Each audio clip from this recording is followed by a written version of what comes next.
முதல் முதலாய் என்னடா முதலாயின்னு உங்களுக்கு டவுட் இருக்கும். என்னடா இது அஞ்சலியை பார்க்கும்போது அப்படியே உருகிறது ஸ்க்ரீனில் வந்து எங்களுக்கு அப்படியே தெரியுது. நான் படித்த ஸ்கூல் வந்து பயங்கரமான ரவுடி. தெரியும் ஸ்கூல் தானே, நீ அந்த ஸ்கூல் தானே.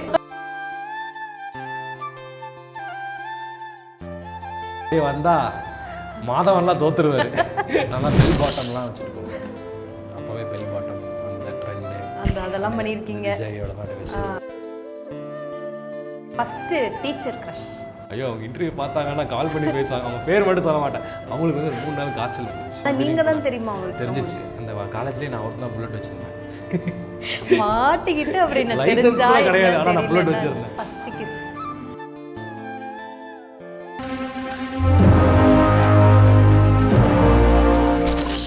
ஸோ சக்திவேல் சூப்பராக போயிட்டுருக்கு விஜய் டிவியில். எப்படி வந்து அப்படியே கன்சிஸ்டண்ட்டாக கொண்டு போகிறீங்க? இன்ட்ரெஸ்ட் தான், நமக்கு பிடிச்ச விஷயத்த பண்ணுறோம். அண்ட் எப்போவுமே நம்ம நேற்றை விட இன்றைக்கி என்ன பெட்டராக பண்ணுவாங்கன்னு அன்றைக்கி சொன்னேன் இல்லையா. ஸோ அதுதான் நம்ம போன விட புதுசாக பார்க்குறவங்களுக்கு நம்ம என்ன கொடுக்கணும் இருக்கு இல்லையா. ஸோ நம்ம வேலை அதுதானே. ஸோ டஃபஸ்ட் ஜாப் வந்து எதுனா கண்டிப்பாக ஹீரோவாக இவ்வளோ காம்படிட்டிவ் வேர்ல்டில் வந்து ஹீரோவாக சஸ்டெயின் ஆகிறது தான் இல்லையா. ஸோ அது எப்படி இவ்வளோ வருஷங்கள் ஆனால் கூட அந்த டஃப் காம்படிஷன் எப்படி கொடுக்குறீங்க? கஷ்டம்தான், ரொம்ப கஷ்டம்தான். ஆனால் அதுதான் சேலஞ்சிங்கான ஒரு விஷயம். என்னென்னா அதாவது நம்ம வந்து நம்மளோட நான் வந்து கொஞ்சம் கைண்ட் ஆஃப் ஓல்டு ஸ்கூல் தான். ஸோ நீங்கள் ஃபார் எக்ஸாம்பிள் இரலவெண்ட்டாக இருந்தால் கூட இப்போ பாலா சாரோட மேக்கிங் ஒரு மாதிரி இருக்கும், ராம்குமார் சார் ராம் சாரோடைய மேக்கிங் ஒரு மாதிரி இருக்கும். ஸோ இப்போ இருக்கிற டிரெக்டர்ஸோட மேக்கிங் உங்களுக்கு தெரியும். 2K கிட்ஸை பற்றி எடுக்கக்கூடிய ஒரு மேக்கிங் கண்டிப்பாக இட் வேரிஸ். ஸோ இவங்க ட்ரெண்டுக்கு எடுப்பாங்க, அவங்க என்ன மாறினாலும் எது மாறினாலும் அவங்களோட மூவி மேக்கிங் இவங்களுக்கு மாறாது. So that's how it is. நான் வந்து ஸ்கூலில் எப்படின்னா என்ன தான் இப்போ இதுதான் ட்ரெண்டு, இப்போ இது ட்ரெண்ட் இல்லை அப்படிங்கிறதெல்லாம் கிடையாது. ஸோ நம்ம ஒரு விஷயத்த புதுசாக அணுகிறோம். இப்போ பார்த்தீங்கன்னா ஒரு ரீசெண்டாக பார்த்தீங்கன்னா இப்போ தான் இளையராஜா சாரும் ஏரமான் சாரும் இப்போ தான் பயங்கரமாக இன்னும் ட்ரெண்ட் ஆகிட்டு இருக்கு. அதை வந்து எடுத்து எல்லாருமே வந்து ஈவன் 2K கிட்ஸ் அதை எடுத்து ப்ராப்பராக ரீல் பண்ணிட்டுருக்காங்க. அந்த ஓல்டு மவுண்ட் ரோட் ஆகட்டும், ஓல்டு எக்மோர் ஸ்டேஷன் ஆகட்டும், இந்த மாதிரி மெட்ரோஸில் இந்த மாதிரி பூக்கடை கோயில் இங்கெல்லாம் பயங்கரமாக ரீல் எடுத்து போட்டுட்ருக்காங்க. ஸோ அதை பார்க்கும்போது என்ன ஆகுதுன்னா பெரிய நம்பிக்கை வருது. ஸோ நம்ம என்ன நினச்சிட்டு இருந்தோன்னா 2K கிட்ஸ் வந்து தே கோயிங் டு ஸ்பாயில் நினச்சோம். பட் அவங்க தான் பயங்கரமாக அதை எடுத்துகிட்டு போவாங்கிற மாதிரி எனக்கு இப்போ ரீசெண்டாக என்னுடைய மொபைல் யூஸ் பண்ணும்போது அது ரொம்ப வரவேற்கக்கூடிய ஒரு விஷயம். Super super. ஸோ இன்றைக்கி வந்து நம்ம ஷோவில் வந்து வேலண்டைன்ஸ் டே ஸ்பெஷல் தான் வந்து இது பண்ணுறோம், ஓகேவா? ஸோ எப்போவுமே பிரவீன் ஆதித்யானா இன்றைக்கி எல்லாத்துக்குமே தெரிய ஆரம்பிச்சிருச்சு. நிறைய இன்டர்வியூஸில் உங்களை பார்க்குறாங்க. அண்ட் வந்து நீங்கள் வந்த ஸ்ட்ரகிள்ஸ் எப்படி, அண்ட் எப்படி நீங்கள் ஒரு ஃபிலிம்லேருந்து எப்படி சீரியலுக்கு வந்தீங்க, இப்போ சீரியல் எப்படி சக்ஸஸ்ஃபுல்லாக போயிட்டுருக்கீங்க, எல்லாமே வந்து எல்லாத்துக்குமே தெரியுது. என்ன பண்ணியிருக்கீங்க நிறையா. நாங்கள் வந்து என்ன முடிவு பண்ணோன்னா பிரவீனை வந்து இன்றைக்கி ஃபன் ஃபேக்டாக வச்சுக்கணும், ஃபுல்லாக ஃபன் ஃபில்டாக கொண்டு போகணும் அப்படின்னு சொல்லிட்டு தான் எங்களோட பிளான். ஸோ இன்றைக்கி வந்து ஜாலியாக இருக்க போது ஐ ஹோப் வந்து நீங்கள் வந்து என்ஜாய் பண்ணுவீங்கன்னு நினைக்கிறேன். ஸோ அதனால ஃபியூ செக்மெண்ட்ஸ் வந்து நாங்கள் வச்சுருக்கோம், கொஞ்சம் இன்ட்ரெஸ்டிங்காக கொண்டு போகலாம் அப்படின்னு சொல்லிட்டு. அதில் வந்து முதல் செக்மெண்ட் என்ன அப்படின்னா முதலாய். என்னடா முதலாயின்னு உங்களுக்கு டவுட் இருக்கும். என்னடா இது வேலண்டைன்ஸ் டே இந்த செக்மெண்ட் தான் நமக்கு சம்பந்தமே. ஏங்க ஒரு ரொமான்டிக் ஹீரோ என்னதான் வெளியே ரகடா இருந்தாலும் உள்ளுக்குள்ள வந்து அஞ்சலியை பார்க்கும்போது அப்படியே உருகிறது ஸ்க்ரீன்ல வந்து எங்களுக்கு அப்படியே தெரியுது. அப்புறம் எப்படி நீங்க வந்து ரொமான்டிக் சம்பந்தமே இல்லைன்னு நீங்க எப்படி சொல்லுங்க? அதுக்கு valentine's day every day is a valentine's டேங்க. அப்படி ஆமா, அந்த மாதிரி கரெக்ட்டா அந்த டேட் வரும்போது கொண்டாடுற ஆள் கிடையாது. நீ எவ்ரி செகண்ட் கொண்டாட வேண்டியதுதான். அனுதினமும் நான் ஒரு காதலன்னு சொல்றீங்களா? ஆமா, அது மாதிரி தான். நைஸ். ஓகே, ஸோ செக்மெண்ட்குள்ளே போலாமா? அடுத்து வந்து first school fight. First fight ஸ்கூலில் நிறைய நடக்கும். நான் படித்த ஸ்கூல் வந்து பயங்கரமான ரவுடி. நீ அந்த ஸ்கூல் தானே, சபர்பன் ஹையர் செகண்டரி ஸ்கூல் தெரியாது. அப்போ வந்து இப்போ அப்படி கிடையாது, இப்போ பயங்கர ஸ்ட்ரிக்ட்டு. அப்போ வந்து ரவுடி ஸ்கூல்னு கிடையாது, சண்டை நிறைய நடக்கும், பயங்கரமாக நடக்கும். எதுனாலும் கிரவுண்டுக்கு வாங்க. ஸோ அது வந்து ஒருத்தருக்கு 1-on-1லாம் இருக்காது. ஒரு ஸ்கூலு பயங்கரமாக நடக்கும். அப்போ வந்து போலீஸ் எல்லாம் வந்துடும், வந்து அவங்க அதுல ஒன் ஆஃப் த பொறுக்கி தான் நீங்களா? பொறுக்கிலாம் இல்லைங்க, தியாகின்னு சொல்லுங்க, பொறுக்கி அப்பட்டமா சொல்லாது.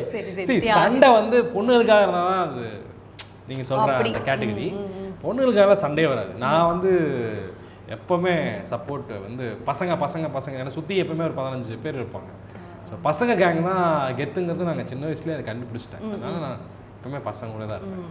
அப்படி நடந்து வரும்போது 10 பேர் நடந்து வந்தால் அப்படி பார்க்க சும்மா ஜம்முன்னு இருக்கும். அது சபர்மன் ஸ்கூலில் பெரிய வராண்டா இருக்குது, ஞாபகம் இருக்கு. அது மேலே அப்படியே வந்தால் மாதவன்லாம் தோத்துருவார். ரன் இதெல்லாம் வேற மாதிரி இருக்கும். எல்லாம் வட சென்னை பாய்ஸ் மாதிரி இருப்பாங்க. அது ஒரு காலம் இல்லையா? காலம் ஒயிட் அண்ட் காக்கி போட்டுட்டு அப்படியே இன் பண்ண சொல்லுவாங்க, இன் பண்ண மாட்டோம். ட்ரௌசர் பேண்ட்டு தான், நல்லா பெல் பாட்டம்லாம் வச்சுட்டு போவோம். அப்போவே பெல் பாட்டம் அந்த ட்ரெண்டு அதெல்லாம் பண்ணியிருக்கீங்க. விஜயோட தான் வச்சுட்டு போகிறது, கூல்னு டாலர்லாம் போட்டு வெளியே நின்றுருக்கீங்க. அப்போ ஷார்ட் ஷார்ட்டாக நின்றுருக்கீங்க கண்டிப்பாக. 365 நாள்லாம் அதில் ஒரு 65 நாள் நான் வெளில நின்றுருக்கேன். ஹேர் மெயினாக அந்த ஹேர் கட்டு. ஆமாம், ஹேர் கட்டுக்கு தான். ஹேர் கட் பண்ணலைன்னா உள்ளே அலோவ் பண்ண மாட்டாங்களே. Outstanding student. ஆமாம், super. Okay, first teacher crush. அதான் அது காலேஜ் தான். ஸோ நான் சொன்னது வந்து அந்த லவ் ஃபெயிலியர் வந்து அது வந்து 2வது காலேஜ். அப்போ தான் வந்து 21, 22 டிப்ளமோவில் வந்து எனக்கு ஒரு மேம் இருந்தாங்க. அவங்க வந்து தெய்வம் எனக்கு. இப்போ வரைக்கும் அவங்கள வந்து நான் வந்து I like next to my மாம்ங்கிற அளவுக்கு ஃபீல். இப்போவும் அப்படி தான் மரியாதை. அதாவது என்னென்னா, இப்போ நம்ம புக்கிலலாம் படிக்கிறோம்ல, எல்லாத்துக்கும் ஒரு ரிலேஷன்ஷிப் இல்லை ஒரு பர்சன் உங்ககிட்ட வராங்கன்னா அதுக்கு ஒரு காரணம் இருக்கும். ஏன் நீங்கள் ஒரு பர்சனை சந்திக்கிறீங்களோ அது எல்லாத்துக்குமே ஒரு அர்த்தம் இருக்கும்னு சொல்லுவாங்கல்ல. அது இப்போ யோசிச்சு பார்க்கும்போது எனக்கு அது அவங்க தான் அப்படின்ட்டு. ஏன்னா அப்போ வந்து என்னோடய அரியர் வந்து பார்த்தீங்கன்னா டிப்ளமோவில் இருக்கும். இதில் இன்ஜினியரிங்கில் வந்து 4 அரியர் தான் இருந்துச்சு. டிப்ளமோவில் ஐ ஹேட் 7 to 8 அரியர்ஸ் இருந்துச்சு. அதுவும் ரொம்ப கஷ்டமானது தான். கெமிக்கல் இன்ஜினியரிங் சிஐடி காலேஜ் கோயம்புத்தூரில் படித்தேன். ஸோ ஃபைனல் இயரில் கிளியர் பண்ணியே ஆகணும். பண்ணலன்னா போச்சு பிரச்சனை. ஒன்றும் பண்ண முடியாது இல்லையா? எப்போ கிளியர் பண்ணுவீங்க? அப்போது அந்த காலேஜ்லேயே ஸ்ட்ரிக்ட் வந்து அந்த மேம். ஸோ அவங்களுக்கு எனக்கு சுத்தமாக ஆகாது. அவங்களும் செகண்ட் இயர்லேருந்து தேர்ட் இயர் வரும்போது யார் இந்த கிளாஸில் ரொம்ப நோட்டோரியஸ்ன்னு விசாரிச்சா என் பேரை சொல்லியிருப்பாங்க. அதே மாதிரி நானும் அடுத்தது யாரா, இந்த வருஷம் யாரா அப்படிங்கும்போது, இந்த வருஷம் எந்த வாத்தி அப்படிங்கும்போது பார்த்தா அவங்க ஸ்ட்ரிக்ட்னு சொன்னாங்க. ஸோ எங்களுக்குள்ளே நாங்கள் வெயிட் பண்ணுறோம், டக் ஆஃப் வார். ஓகே, நீயா நானான்ட்டு பயங்கரமாக பிரச்சனையாக இருக்கும். காலேஜ் கிளாஸ்க்குள்ளேயே இருக்க மாட்டேன், மொபைல் ஃபோன்லாம் எடுத்துகிட்டு போவேன். அப்போல்லாம் மொபைல் ஃபோன் இந்த 1100 அதை சாக்ஸ்குள்ளே வச்சு எடுத்துகிட்டு போவேன். ஆமாம், மொபைல் எடுத்துகிட்டு போகக்கூடாது. பார்த்தீங்கன்னா என் டெஸ்க்கெல்லாம் அந்த 10 ரூபாய் ரீசார்ஜ் எல்லாம் இருக்கும், ஏர்டெல் சுரண்டி அதை பார்த்து ரீசார்ஜ் பண்ணுறேன். ஸோ அதனால் அவங்களுக்கு என்னென்னா ஆனால் அவங்களுக்கு என்னென்னா என்கிட்ட ஏதோ ஒரு டேலண்ட் இருக்குது. பட் ஆனால் அந்த பையன் வந்து கொஞ்சம் டைவர்ட் ஆகிறான், இவனை எப்படியாவது நம்ம கரை சேர்த்தணும்னு சொல்லிட்டு அவங்களோட மனசில் எனக்கு என்னென்னா நான் அப்படியே தக்காக தான் இருப்பேன்.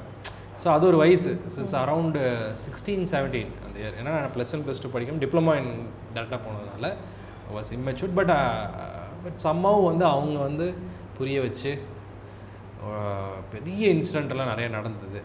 அது சொல்லவே முடியாது. அதான் பெரிய சண்டை. அந்த மேம்க்கு எனக்கு ஒரு தடவை ரெக்கார்டை தூக்கி வீசிட்டாங்க, வெளியே கெட் அவுட், வாக் அவுட்டுன்ட்டாங்க. அப்புறம் அப்படியா, ஓகே போ அப்படின்னு, உங்கள் கிளாஸ்க்கு என்ன வரமாட்டேன்னு நான் போகாமையே போய் அப்புறம் அவங்க ஹெச்ஓடிட்டு போய் கம்ப்ளைண்ட் பண்ணி ஹெச்ஓடியில் என்கொயரியெல்லாம் வச்சு பெரிய பஞ்சாயத்து.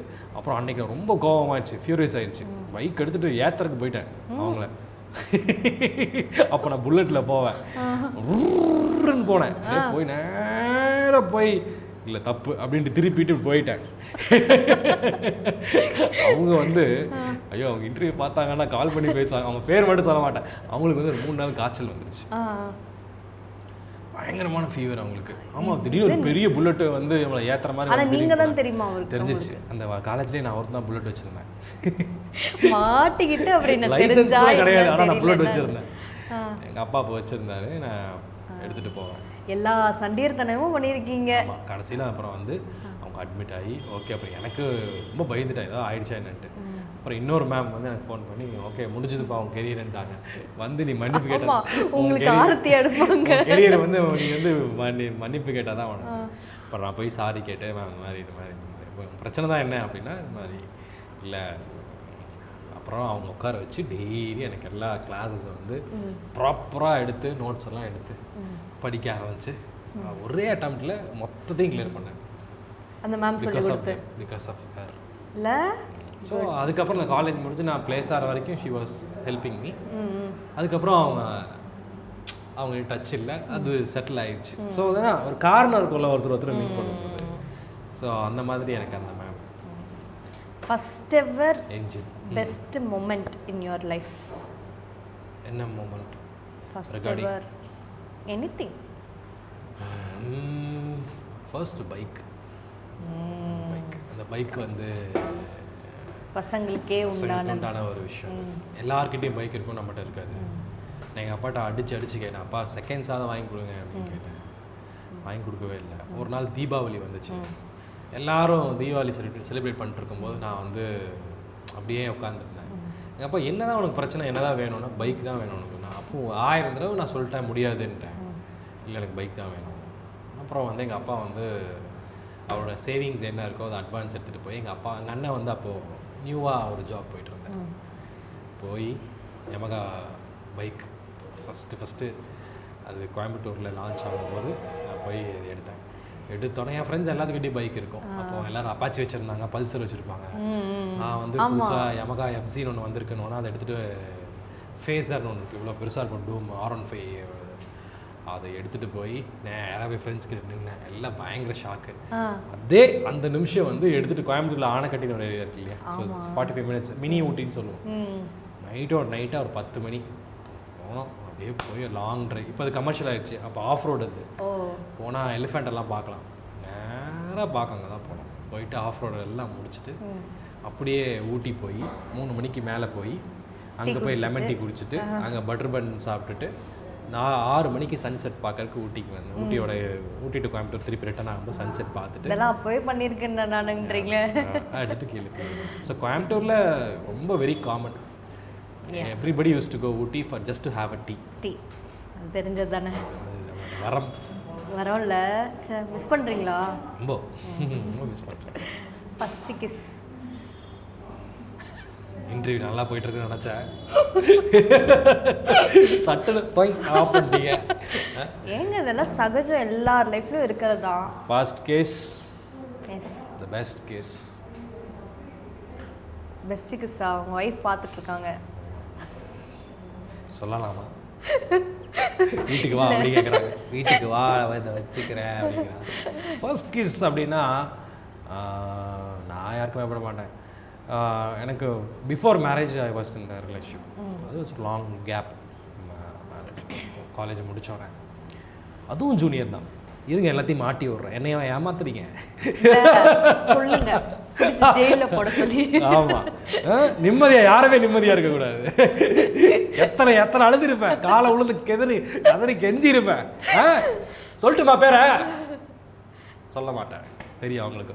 சரி, என்னன்னா அதான் நான் காலேஜ் முடிச்ச அந்த பிரேக்கப்பில் இருக்கும்போது அதை பார்த்து சூரியவம்சம் வர தேவயானி மாதிரி ஐயோ இவங்க ஒரு பொண்ணை இவ்வளோ லவ் பண்ணுறாங்களே, அப்போ நான் அவனுக்கு கரெக்டான அன்பு கிடைச்சா இவன் எவ்வளோ லவ் பண்ணுவான் அப்படி. ஐயோ முடியல சாமி. சத்தியமாங்க, இது வந்து 90s கிட்டு வந்து ஐ மீன் சும்மா அதை மென்ஷன் பண்ணல. இப்போ நீங்கள் காவலன் படம் பார்த்தீங்க, என்ன அதில் ஸ்டோரி இதுதானே ஸ்டோரி. இவன் இவ்வளோ லவ் பண்ணுவான், அம்முக்குட்டியை இவ்வளோ லவ் பண்ணுவான்னு தெரிஞ்சா அப்போ அந்த என்னது யார் அசினை ஒதுக்கி விட்டுட்டு அவங்க ஃப்ரெண்டு வந்து லவ் பண்ணுவாங்க. என்ன ரீசன்? இதுதான். ஸோ அதான் அந்த மாதிரி ஒரு என் ஜூனியர் இருந்தாங்க. We were in relationship. But unfortunately அப்போ வந்து நான் ப்ராப்பராக செட்டில் ஆகலை. கொஞ்சம் கேஸ் நடந்துச்சு. நானே எங்கள் வீட்டில் சொன்னேன், அவங்க வீட்லேயும் சொன்னேன். பட் இருக்கும்ல, ஏதோ ஒரு பிடிக்காமல் போகும், ப்ராப்பராக செட்டில் ஆகலை, சினிமாங்கிறாங்களே. ஸோ அந்த ரிலேஷன்ஷிப் வந்து எனக்கு அதுவும் மறக்க முடியாத ஒரு ரிலேஷன்ஷிப். அவங்க கூட இந்த ஃபர்ஸ்ட் கேஸ் அது வந்து ரொம்ப special. First betrayal. First betrayal அதான் ஃபைனல் இயர் பிட்ரேயல். சொல்லட்டுமா பேர? அதில் ரொம்ப பாதிக்கப்பட்டிருக்கீங்க. ரொம்ப பாதிக்கப்பட்டாரு. திரும்ப எனக்கு ஆமாம், அதுதான் திரும்ப ஒரு 5 தடவை சொல்லி அதுதான் சொல்கிறேன். அது எல்லாத்துக்கும் இருக்கும். பிட்ரேயல்ங்கிறத வந்து என்னென்னா நான் தான் தப்பாக புரிஞ்சுக்கிட்டேன். நம்ம லவ் நினைப்போம், இட்ஸ் நாட் லவ். அது சொல்லவே முடியல, காம்ப்ளிகேட்டட் சொல்லுவோம் இல்லையா, அந்த மாதிரியான ஒரு என்ன காம்ப்ளிகேட்டட். அவங்களுக்கு நம்மளை பிடிச்சிருக்கு, நம்ம பேசணும், ஆனால் லவ் கிடையாது. விடிவி த்ரிஷா அதே தான் கரெக்ட். என் ஃப்ரெண்டு சொல்லுவான் அந்த கதையும் இந்த கதையும் ஒன்று தான் அப்படின்னு. கரெக்டாக நான் முடிஞ்சு வெளில வரும்போது படம் ரிலீஸ் ஆச்சு. சொல்ல மறந்துட்டேன், அந்த படத்தை போய் கூட்டிகிட்டு போய் காமிச்சேன் நான். இன்ஃபேக்ட் கொண்டு காமிச்சேன், பாரு உனக்கு அவளுக்கு என்ன வித்தியாசம் பாரு. நிறைய பேர் இதனால பாதிக்கப்பட்டிருக்காங்க இல்லை. பாரு உனக்கும் அந்த படத்துக்கும் என்ன வித்தியாசம். த்ரிஷாவும் நீயும் ரெண்டும் ஒரே விஷயம் தான் பண்ணுறேன். இப்போவாது சொல்லி தோலை, லவ் பண்ணுறியா பண்ணலையா தெரியலம்பாங்க. அதுதான் இருக்குமா, எடுத்து போட்டலாம் தெரியலம்பாங்க. கரெக்டாக லவ் பண்ணுறியா பண்ணலையா தெரியல, பிடிச்சிருக்கா பிடிச்சிருக்கு, பிடிக்கலையா இல்லை பிடிச்சிருக்கு, அப்போ லவ் பண்ணுறியா தெரியல. அப்படி சேஃபஸ்ட் பதிலுங்க, என்கிட்ட கேளுங்க நான் சொல்கிறேன். அதான் ஏமாந்துருக்கேங்க, நிறைய ஏமாந்து. ஓகே ஓகே, இதுதான் முதலாகி வந்து வெற்றிகரமாக கம்ப்ளீட் பண்ணிட்டோம். எப்படி போச்சு? ரொம்ப என்ஜாய் பண்ணேன். ஓகே, யார்கிட்டையும் பேசாத ஒரு விஷயம், யார்கிட்டையும் ஷேர் பண்ணாத விஷயம் ரொம்ப நாள் ஆச்சு. நல்லா இருந்துச்சு. இந்த மாதிரி நிறைய இருக்குது, இதுக்கே ஷாக் ஆகிட்டா